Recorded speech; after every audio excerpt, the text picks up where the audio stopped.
Hey there, are you looking to get into EDH? Are you building one of your first decks? Are you upgrading one of your first commander decks? Whatever you're doing, this is the ultimate keep it simple, stupid guide to building an EDH deck. But just before we get any further into the video, if you're enjoying the content here, you can join the Squirrel Army by subscribing and turning on the notifications. It keeps the squirrels from eating your nuts. But with that, let's get back into the content. Alright guys, we're gonna get through this one, hopefully pretty quickly. Hope to get it done pretty quickly. Now, I'm not going to go into too much detail as to why certain things are the way I'm going to say they are in this video. I'm just going to give you links to all the other videos that I've kind of done on each subject, like lands and whatnot, if you want to find out more information on that kind of stuff. But right here, we're just going to go through the simple nuts and bolts and dollars and cents and whatnot of how do you get to build your first deck, how do you get to upgrade one of your first decks, that sort of thing. What should you look for when you're building your first decks or whatever? How many lands do you need? How much removal do you need? How many board wipes? Etc, etc. That sort of thing. Very basic, simple stuff. So let's start out with lands very quickly. On average, the average EDH deck needs 38 lands. And again, I'm not going to go into too much debate and too much explanation as to why specifically that is. Again, I'll put a link to the video that I did up in the cards there, or at least hope I will, in the post-production. But anyway, that is the accepted number. Now, yes, if your deck's a lot lower on the curve, you can start cutting lands at a certain point, but it takes a lot of experience really to sort of cut lands and make sure you've got a good curve to get the right amount of ramp, etc. going on, and early ramp and such, so that you can hit that threshold of being able to take out so many lands. So you really need to be an experienced Magic player to be able to cut lands, and know how many lands you can run and how your deck will function if you do cut those lands. So I do not suggest that you do this unless you get more experience in playing the game of EDH and more knowledge in playing the game of EDH. Otherwise, just stick to playing about 38, 37, or 39. Like, somewhere in that range, you'll be fine. Like, anywhere around there, you'll be fine. And again, we'll get into more, like, if you want me to get into more detail is on that other video that I've already done about why 38 is the number. Alright, let's move on to how much removal you should run. Now, this is going to be a little bit wonky for certain colors and whatnot. And I would say you want more creature removal than any other removal, because most of what is played in most EDH decks is creatures. Everyone, for the most part, has a creature as their commander, so that's an obvious target as well for creature removal. And again, it will depend sometimes on what colors you're in, and how good of quote-unquote removal you might be willing to run. I myself am not willing to run certain cards like Lightning Bolt, perhaps, but for some people that's perfectly fine removal in certain circumstances, because you can kill certain things. Lava Coil, same sort of thing. I wouldn't run it, but again, for most people that is a fine piece of removal because it can kill some things it can't kill, but hey, it does the job for some things, and that's good enough. But for a number, you need to at least have 5 pieces of single target removal. And as I said, I would weight that mostly to creatures. If your spell also hits creatures, then it's a little bit of a bonus. I would always, or almost always, have instant speed removal for the most part, or more instant speed removal. You don't want to have very many sorceries unless they do a whole lot else for you. You don't want Wreck Sage unless you're in an elf deck. You don't want Foundation Breaker unless you're in an elemental deck or unless you are in a graveyard deck of some sort. You don't want certain cards unless they do a whole lot more for you, like they make artifacts enter the battlefield tapped, like Manglehorn does, and things like that. So you really want these effects that you get immediate value. You do get immediate value out of, but also get long-term value out of. So it really helps you out more throughout the game. But anyway, again, you want more on the creature side. You probably want 2 or 3 bits of creature removal, perhaps 4. And that's why sometimes people run 5 to 6. 6 is an alright number as well. Like, again, I wouldn't run any less than 5, though. Some people run, 6 to 10 pieces of removal, but I think at 5 to 6, that's where you want to be at the most part, like just to start out. Alright, for ramp, now, green has a lot easier time at ramping than a lot of the other colors, but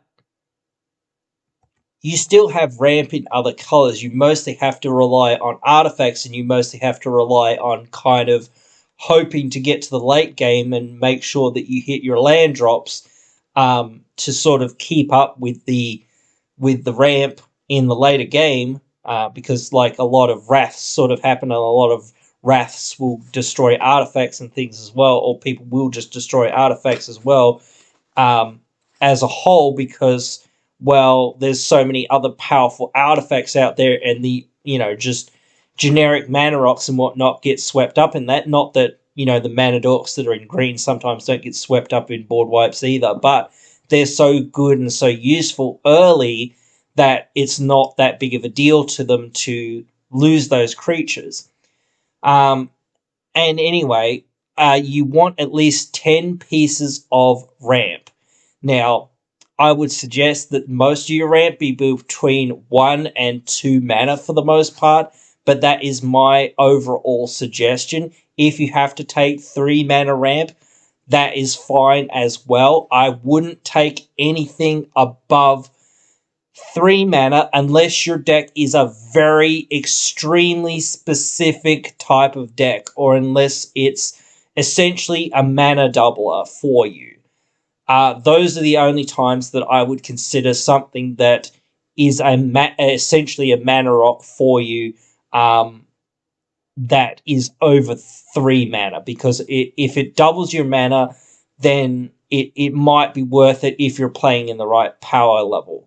But you need those at least 10 ramp sources early, and I would count any other, like, later mana doublers, etc., to be another source of ramp, essentially. You wouldn't count them in your regular ramp slots. Just count them as something else.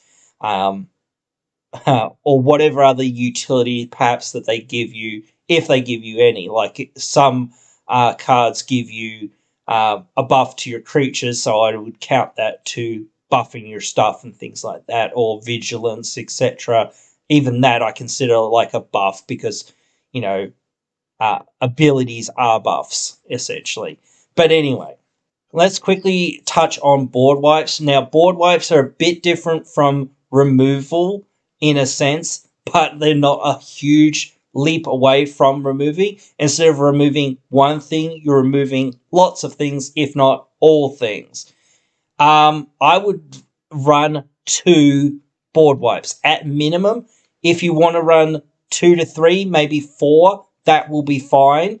But I wouldn't run any more than 4, because at that point, if you're a creature deck, you're going to struggle, because the other decks that are out there will be running 2 to 3 board wipes as well. So it will be very difficult for getting creatures to kind of stick around if you start running more than that. Now, if you want that, that's fine. But again, I would look to, if as you are building one of your first decks or tinkering with a precon, to look at saying, okay, I want 1, 2, or 3 of these, and I want probably the best ones, i.e., the cheapest mana value value ones, or the ones that have the most effect or the most flexibility, or that give me the most value for what my deck is actually doing. Like, I'm in a life gain deck, so I maybe want Fumigate or something, so I'll gain a whole bunch of life. Things like that. Finally, we're on to card draw here, and again, the number is 10. And again, I'm not really going to go into this one too much because, again, I've really covered it in that other video. But the main thing here is, again, you want consistent card draw. You want, like, you can have some cantrips and things like this, or things that are a, one-off source of card advantage or card draw or whatnot, but you really want as much as possible for your cards to be consistent, that you can keep getting this advantage every single turn whenever you do something. So if it says whenever you gain life, even if it's something that you have to pay for, pay 1 mana, pay 2 mana, whatever, that is fine.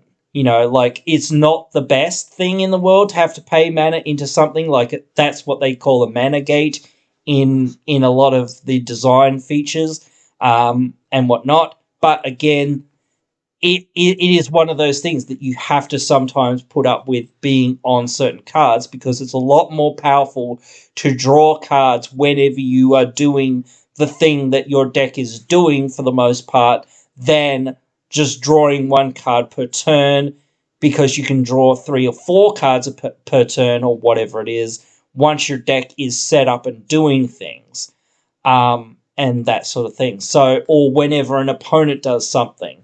I don't like relying on my opponents to do anything specifically too much, but generic things. That's why, like, Rhystic Study and those sort of cards are really good in a sense, because they're very generic. They say whenever an opponent casts a spell, you can draw a card unless they pay 1 mana.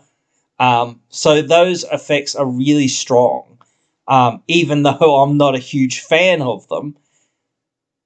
And I think perhaps they're a little overrated in certain circumstances.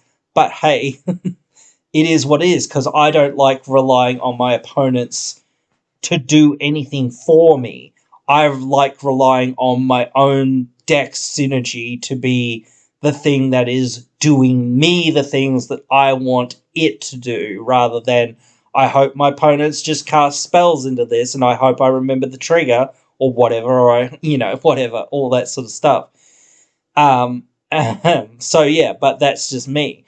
But anyway, so at this point, we have gotten 65 cards deep into our commander deck by the numbers that I've given you. We have 35 card slots left to fill in our deck, and that doesn't even include our commander. So we've got 34 slots left in our commander deck, which sounds incredibly small, but this is one of those factors that I will keep talking about forever and a day, I guess, is that some cards can have multiple purposes.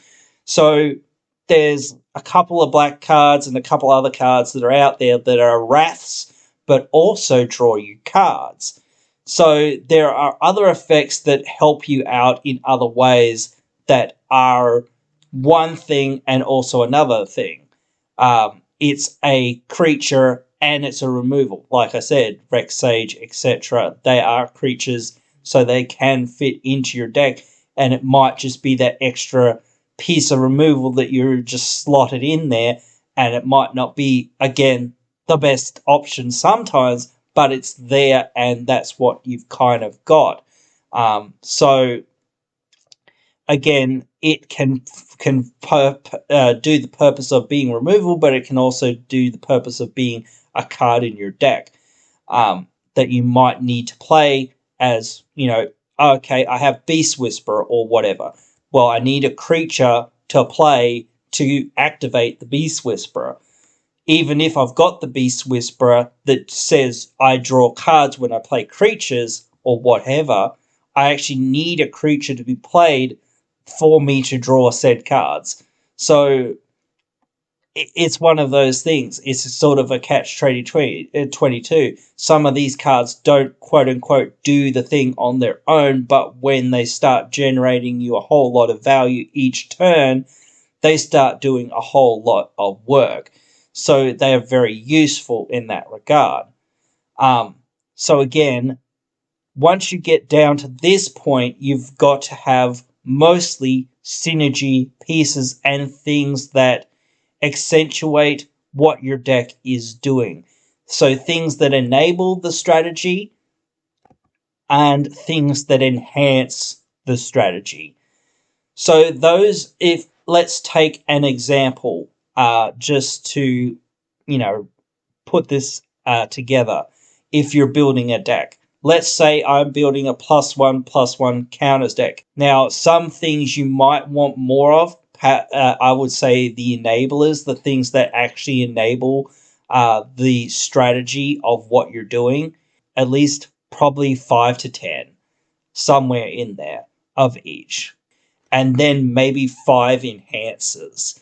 So 5 things that really make that ability that you're doing, i.e. in this case +1/+1 counters, go over the top in a sense, so that you can, now change the game state from being, well, I couldn't really do a whole lot before because I couldn't attack anyone really before because all I had is all these big creatures. Yes, I could attack people, but I would just get chump blocked. So now I have evasion, or I've given my stuff evasion in some way because, hey, I've got Abzan Falconer or something like that, or whatnot, to give me flying or to give me trample or something else. So now my creatures are much more difficult to block, and I can get damage in and start, turning the game into my favor and looking to win.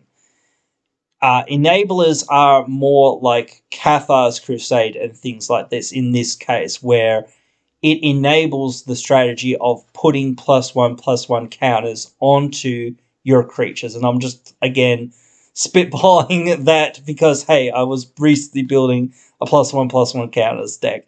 But that's the type of thing you need to look for. What is your deck doing? Because, again, there's a million decks out there, and I can't give generic advice too much about, like every single deck. I can't go through, there's literally thousands of strategies out there, so I can't go through every sort of strategy in this one video. But hey, if you guys want to see me do strategy guides for, Spellslinger or Aristocrats or anything like that, I will do it. Let me know. You can write your thoughts down there in the comments below on if you want to see me do that. I would like to do some of that stuff as well. But hey, I hope you've enjoyed this one here for today. I hope it's a decent guide. I hope it's simple enough. I hope I kept it clear enough. I hope I can get all of the videos that I have made on some of these subjects up onto the cards. And I will make a more in-depth, detailed video on some of them in the future as well. So do keep your eyes out for those. But anyway, as I said, you can let me know your thoughts on all the things here. Write them down in the comments below. I'll be sure to respond if I can to as many of the comments that I can. And I love interacting with you guys, talking about this lovely format that we all love and playing and whatnot. It's a really great format, and I'm not going anywhere. Not yet, at least. So yeah, I'll see if I don't see you down there in those comments. I'll see you in the next one.